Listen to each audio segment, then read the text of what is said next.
Welcome to our Junior Flower Badge Workshop. Today we're going to focus on steps 1, which is uncover the signs of one flower, and step 2, look under the petals. Hope you enjoy! Hi ladies, Miss Jessie here coming in to help you all earn your Junior Flower Badge. Today we're going to focus on steps 1 and 2. And first, I just want to say, I hope you all are doing well. I hope you're enjoying this beautiful weather and remaining positive, social distancing, staying sanitized, and doing whatever you can to take care of yourselves. I know it's a very confusing time and you're missing your friends, and we are just so excited to come into your homes and help you work on fun activities. So we're going to get started today focusing on steps 1 and 2, like I said, of the flower badge. So step 1 will involve taking a look at the science and historical knowledge of flowers. And so what I'm going to do is challenge you all, give you a little bit of homework, and have you go through I've got a bird in my bush. I don't know if you can hear it or not, but that's really funny. I'm going to have you all go through with your parent or your caregiver or your sibling and do a backyard scavenger hunt, a flower scavenger hunt. So what I want you to do is find 5 flowers. I think it's totally doable. You might find more, and that's fine. So what you will need to do that is certainly a journal so you don't forget, and a pen. And depending, on how long your walk is, you might want a bottle of water. Or a water bottle. So I am going to take you through my backyard really quickly and identify 5 flowers, and then give you one that I've chosen to give you a little bit of historical knowledge on. So this is spirea. I'm going to zoom in here. It's really, really beautiful. It only blooms in the spring, and unfortunately it only blooms for a couple weeks. But it's so pretty. Keep going through here, and I think everybody knows what this one is. Dandelions. You should have no issues whatsoever finding one of those in your yard. They attract bees. Try to not pick them or mow them. All right, keep going here. Going to my front yard. I'm going to find some more flowers. This is a geranium. Show you that.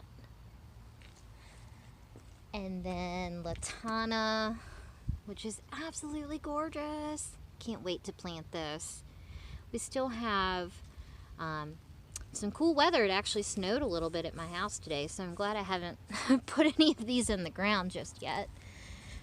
And then chives. Look at this. This is a herb, perennial herb. And perennial basically means that it will come back year after year. So when you're doing your research on your flower, make sure you look up annual and perennial. That's very important. Basically, an annual is a plant that will only survive for one season, and then perennials such as your chive will return year after year. My azalea blooms, which are about to fall off, approaching the end there. And then the last flower, which is the flower that I've chosen to give you historical knowledge on, is the marigold.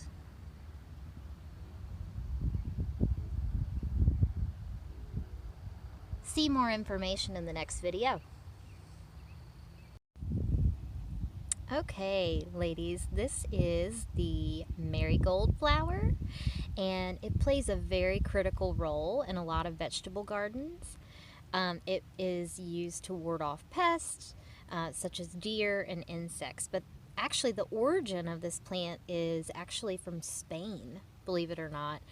and they were primarily grown in monastery gardens, so they have a sacred aspect to it, to the Aztecs. But this is certainly the most popular annual that is grown in North America today. And an annual, ladies, is, do a little bit of research, but annual means basically the plant grows for one season and then it dies. And then a perennial is a type of plant or bulb that will return year after year. So I'm going to challenge you to do a little bit of research on that and take a look at what zone you live in, plant zone. And the marigold is actually used for medicinal purposes as well. Traditionally, it was used to treat hiccups and for decorating household altars in Mexico and in Latin America.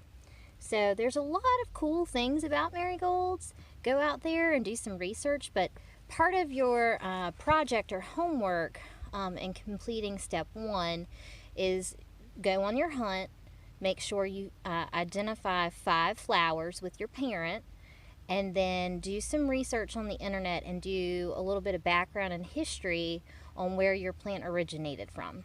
And that concludes step 1. Thank you. Hi, so we're looking at step 2, which will be taking a look under the petals. And we're going to focus on the stem of the flower.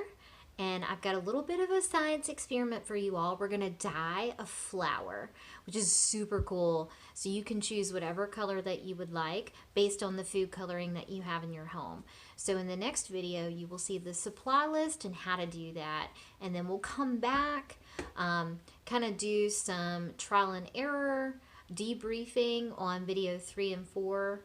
And then we will wrap up steps 3 and 4 and focus on plant anatomy. So this will all pull together after you kind of take a close look at basically how a stem is absorbing water and taking that up to the flower petal. So I hope you have fun, and we'll talk to you soon. Okay, ladies, so this is actually all of the supplies that we will need for step 2. So I've got some flowers here. They are just kind of like in the carnation family. Any flower will do. 2 mason jars, or you can use a cup, plastic cup, it doesn't matter. You want it to be translucent though, so you can see what is happening with your experiment. And then I've got some green food coloring here. And what I'm going to do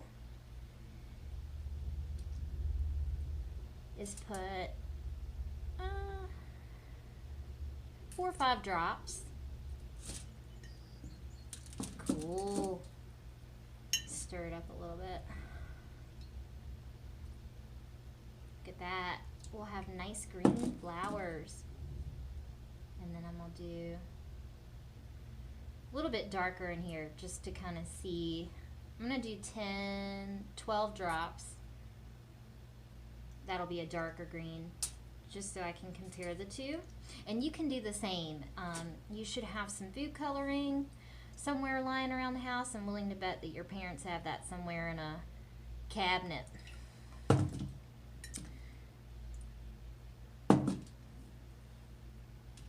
Alrighty, now what we'll do is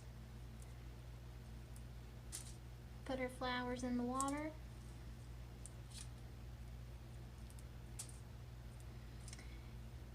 And what should happen eventually, you'll have to log this in your little notebooks or something and say, you know, what time you started it. So I'm starting mine right around 10 o'clock. And then we'll see, you know, we'll check it hourly and see how long it takes for it to change. But really this experiment is all about teaching you about a flower's root system and how powerful they actually truly are. And the petals of your flower should change over time. So make sure you keep track of your experiment and post your videos on our Facebook page. All right, we're back on. It's been about 4 hours later, and I finally have, of course, I put some more in here so I could do a few more, but let me show you. It took about 4 hours to get this. It's beautiful. Look, that's so awesome. I can't wait to see what you all's looks like. But this is, ladies, this is really a good example of showing you how, not only how powerful a flower's root system is, but they're really working hard, these flowers. They're using its roots to pull water from the soil, and they're doing that all day long. And different flowers have different types of root systems that pull water through the part of the flower, and this is basically called the phylum, right here. I hope you enjoyed this experiment. I know I sure did. I would love to see what you come up with. So please, please, please post your videos and let us see how pretty your bouquet is. Thank you so much. I'll see you for steps 3 and 4 on Friday.